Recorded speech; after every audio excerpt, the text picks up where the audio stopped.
Welcome back to Power Sessions with Natasha. I'm so excited to introduce this new series of Africa's Queens. Our history as African people has been attempted to be erased and tampered with. We have people in our history who have fought for us and who are forces that we cannot forget or not know about. Let's decolonize our history and our minds, which is the biggest purpose that I started this podcast. So let's look into our first queen. That is Queen Nzinga. She was the queen of the Ndongo and Matamba kingdoms, which is today the country of Angola in the southern part of Africa. She lived during the 16th and 17th centuries. Queen Nzinga is best remembered for her resistance against the Portuguese and setting her people free from slavery. Not many people are told about all these stories. Queen Nzinga was born during the first half of the 1580s. She was given her name because when she was born, her umbilical cord was wrapped around her neck. And it was an indication that the person who had this characteristic would be proud and haughty. And a wise woman who was present at Nzinga's birth told her mother that Queen Nzinga would become a queen one day. And indeed she did. She became a strong, charismatic and shrewd leader who would not surrender to the European colonialists. Nzinga's father, Ngola Kilianji Kiasamba, was a ruler of the Ndongo people.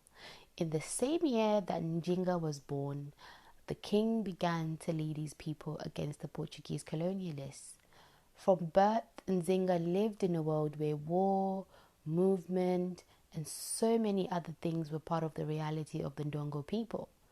The Europeans are said to have been raiding the territory of the Ndongos for slaves because there was an ever increasing demand for slave labor in places like Brazil.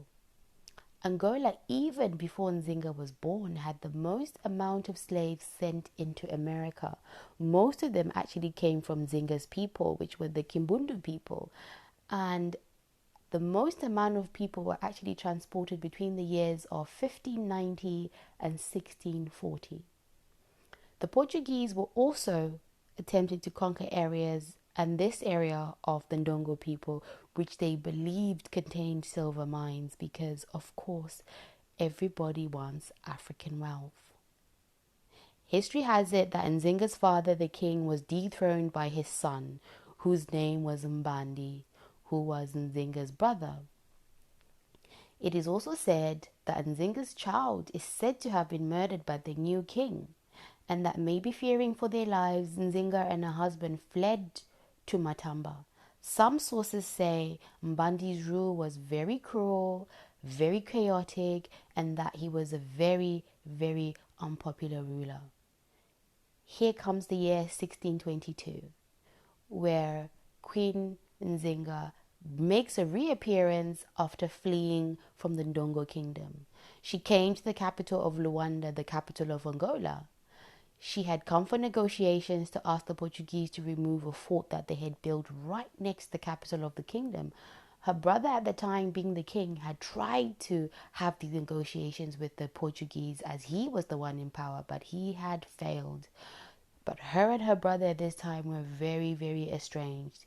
It was during this year that the Portuguese invited Mbandi to a peace conference in the hopes of ending hostilities between the two people. The Portuguese were so forceful that they had actually forced Mbandi, the king, to flee from his court in 1670. So for 5 years, he was not in court. He then asked for Nzinga to be sent as a representative of the king. So she came to these negotiations after he asked her for her help. However, it was not an easy task to get her to go to these negotiations because he had to really offer her a lot. She told him what she wanted, what her demands were. She told him, I want this kind of audience, I want this kind of attendance. And she told him she wanted the best clothes. She was very well known for her love of dressing very well.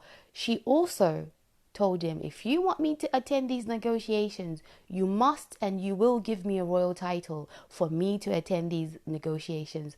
She arrived in Luanda for these negotiations as a true representative of the royal family.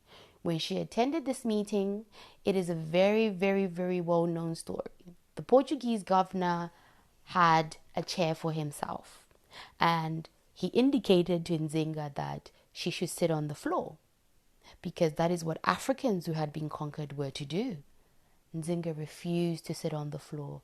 She called over one of her servants, and Nzinga told the servant to get down on the ground and create a perch so she could sit on, and she conducted the negotiations that way. Nzinga did this for a reason. She did this in a strategic way. She wanted to make sure the Portuguese knew they were not dealing with an African who'd been conquered. When she left the audience of the negotiations, she left the server kneeling. So the Portuguese governor's assistant asked her, "Are you not going to take your chair?" She turned around and said, "I have many more chairs where I come from." The Portuguese even asked for her to pay tribute to them when she came to these negotiations, and it infuriated her. She told them, "I'm here to negotiate as an independent representative of an independent country. I can offer you a gift if you want to exchange gifts that are of equals." But she told them, "But you Portuguese do not act as equals for paying tribute to." She told them that a tribute can only be placed on a nation that has been conquered. And she told them, "I am here to offer you friendship. You have not conquered us."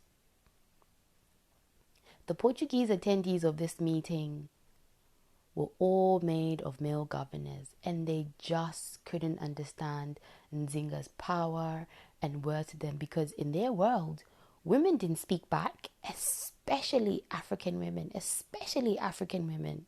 Nzinga in her kingdom was used to women making decisions when men were not present or when men hadn't fulfilled their role. But the Portuguese, in their culture, where they came from, women were not to be heard. Women were not to talk back. They were looking at Nzinga with European eyes. The negotiations she came for were a success. A peace treaty was achieved, and the Portuguese restored Mbandi to his throne.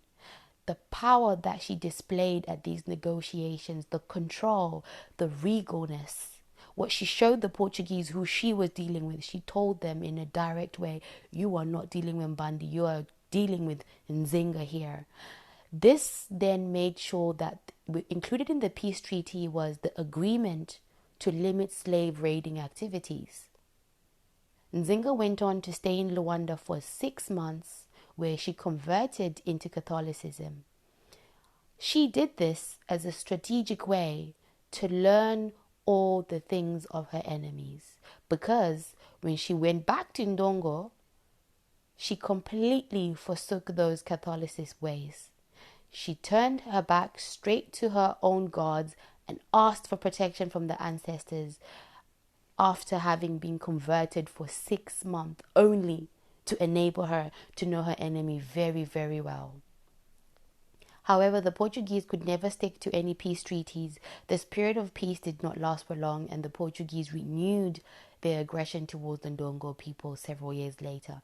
In 1626, Nzinga became the queen of her people because her brother had died.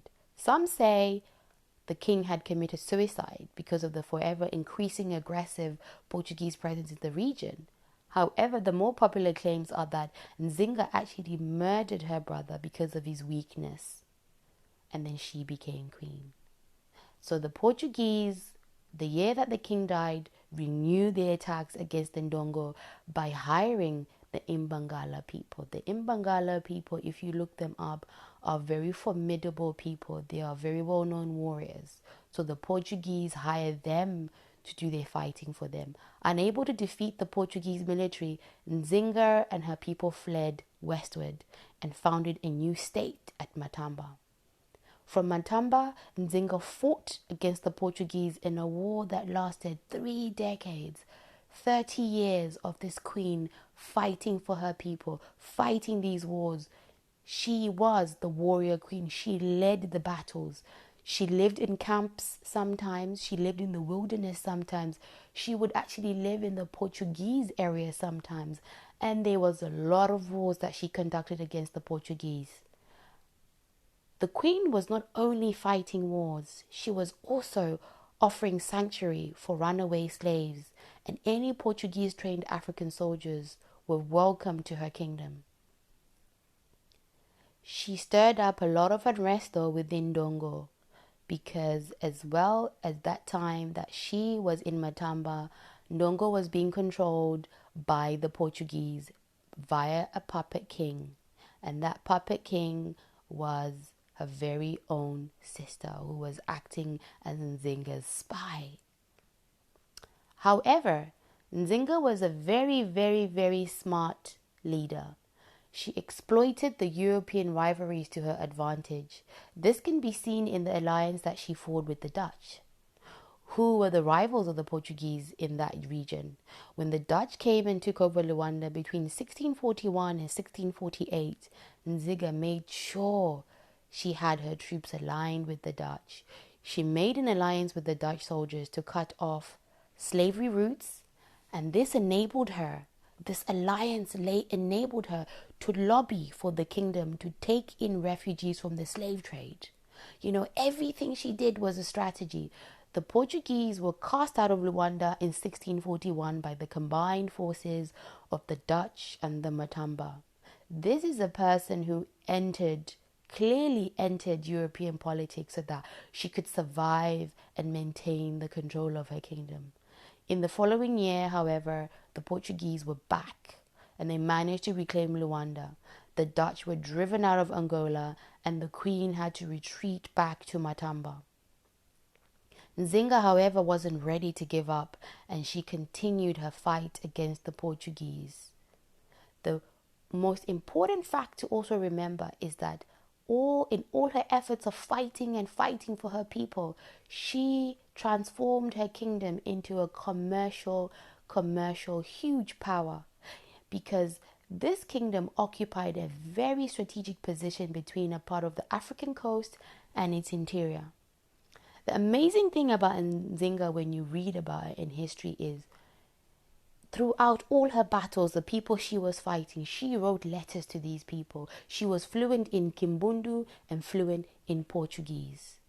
The people she wrote letters to, the people she was fighting, they also wrote documents about her, documents upon documents about Nzinga and her character and the pride of the Kimbundu people.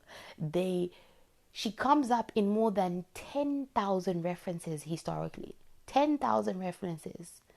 She outlived 10 Portuguese governors that she was fighting. You can go to Lisbon today and find out everything about Nzinga because they wrote about her. She even wrote to the Vatican. There are copies of letters that she sent to the Vatican. There are also copies of letters that the Vatican sent to her. And these letters were from Pope Alexander VII. By the time of her death in 1663, she died at the age of 81. Matamba is said to have developed into a formidable commercial state that was able to deal with the Portuguese on a very equal footing. I urge you to go and learn about this queen and enjoy learning of her spirit that still lives on today. We come from kings and queens. Let us know our history. Let us empower ourselves.